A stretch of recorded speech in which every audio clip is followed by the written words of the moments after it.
একটা মেয়ের কাছে তার হাজবেন্ড যে কতটা ইম্পর্টেন্ট বিয়ের পর সেটা হচ্ছে যখন সে তার পাশে না থাকে তখন অনুভব করতে পারে।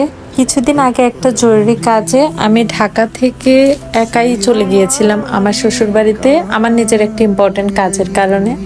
তো সেদিন যখন বাসায় গেলাম, যাওয়ার পর আমার এতটা একা অনুভব হচ্ছিল যেটা আসলে আমি এখন বলে বোঝাতে পারবো না। আমি যখন রুমে গেলাম দেখলাম আমার রুমটা একেবারেই ফাঁকা, রুমে তো কেউই নেই আসলে।